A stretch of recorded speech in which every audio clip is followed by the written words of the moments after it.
सरकारला प्रश्न सोडवायचे नाही तर वाढवायचे आहेत. मराठा आरक्षणावरून शरद पवारांचा महायुती सरकारवर निशाणा. आरक्षणावरून दोन्ही बाजूंनी राजकारण सुरू आहे. नेत्यांनी दोन्ही समाजातील तेढ कमी करावी. मुख्यमंत्री फडणवीसांचं मराठा आणि ओबीसी नेत्यांना आवाहन.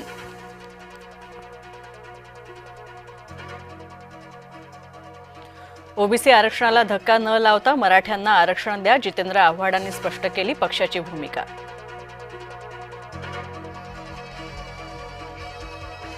आंदोलकांवर गुन्हा दाखल केल्यानं ओबीसी नेते आक्रमक. पोलिसांना पुढे करून दहशत निर्माण करण्याचा प्रयत्न.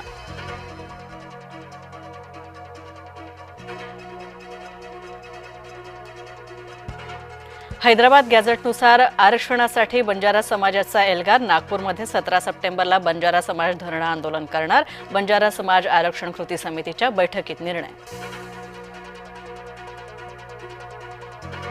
महायुतीतून बाजूला करण्याचा प्रयत्न झाल्यास वेगळा विचार करू. भरत गोगावले यांचा महायुतीला इशारा.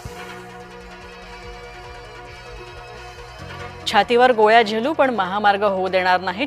शक्तीपीठ महामार्गाविरोधात बच्चू कडूंचा सरकारला इशारा.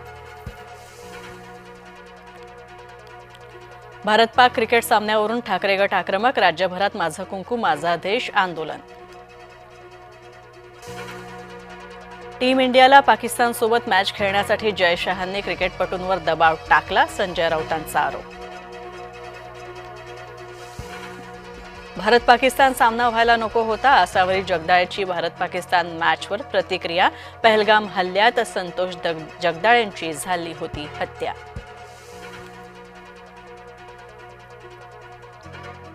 भारतीय क्रिकेटपटूंच्या तोंडाला काळं फासणार. ठाकरे गटाचे आमदार नितीन देशमुख यांचं विधान.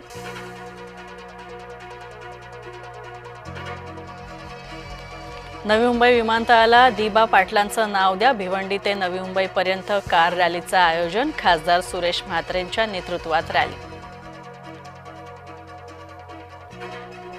कल्याणमधील तहसीलदार अमित पुरींची मुजोरी. तहसीलदारांकडून आदिवासींना वाईट वागणूक. अमित पुरींच्या मुजोरीचा व्हिडिओ व्हायरल.